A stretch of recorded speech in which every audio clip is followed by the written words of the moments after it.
پھر اللہ نے سورہ آل عمران کی آیت 93 میں ارشاد فرمایا کل الطعام کان حلا لبنی اسرائیل، تمام کھانے بنی اسرائیل کے لیے حلال تھے۔ دراصل یہودیوں کے اندر یہ بھی مسئلہ ایک تھا کہ ان کے اندر اونٹ کا گوشت وہ نہیں کھاتے تھے، وہ کہتے تھے کہ ہمارے اس میں اونٹ کا گوشت کھانا حرام ہے اور اونٹ کا دودھ پینا حرام ہے، اونٹنی کا۔ یہودیوں کے اندر یہ مسئلہ تھا۔ وہ ہمارے نبی کی بارگاہ میں آئے، ہمارے نبی کی شریعت میں تو اونٹ کا گوشت کھانا حلال ہے۔ وہ ہمارے نبی کے پاس آئے اور آ کر کے کہنے لگے کہ آپ تو کہتے ہو کہ آپ ملت ابراہیمی پر ہیں، حضرت ابراہیم علیہ السلام کی ملت پر ہے، ان کے دین پر ہے۔ کہاں؟ تو انہوں نے کہا کہ پھر حضرت ابراہیم کی شریعت میں تو اونٹ کا گوشت کھانا حرام تھا، آپ تو اس کو حلال کہتے ہیں، پھر کیسے آپ ملت ابراہیمی پر ہوئے؟ پھر کیسے آپ ان کے دین پر ہوئے؟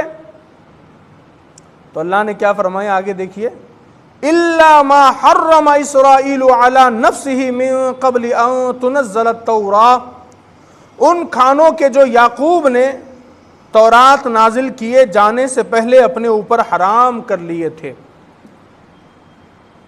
یعنی ان کھانوں کے تعلق سے بنی اسرائیل کے اندر جو بحث چل رہی تھی، تو یہاں پر اللہ نے اس کا جواب دیتے ہوئے کہا کہ تم کہتے ہو کہ حضرت یعقوب علیہ السلام، حضرت موسیٰ علیہ السلام کی شریعت میں اونٹ کا گوشت کھانا حرام تھا، حالانکہ توریت نازل ہونے سے بھی کئی سو سال پہلے اور تاریخ کے مطابق 500 سال پہلے، توریت نازل ہونے کے، حضرت موسیٰ علیہ السلام کے اوپر کتاب نازل ہونے کے 500 سال پہلے حضرت یعقوب علیہ السلام کا دور تھا۔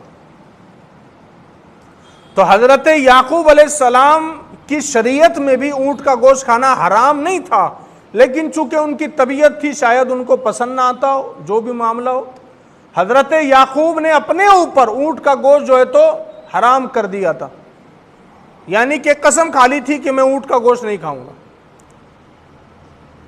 ان کے اوپر حرام نہیں تھا، انہوں نے خود سے اس کو اپنے اوپر حرام کر لیا تھا، شریعت میں حلال تھا۔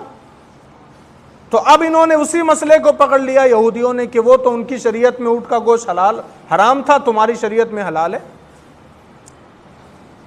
تو حضور فرماتے، اللہ نے قرآن میں بیان کیا کہ یعقوب نے تو توریت نازل ہونے سے بھی پہلے اپنے اوپر اس کو حرام کیا تھا،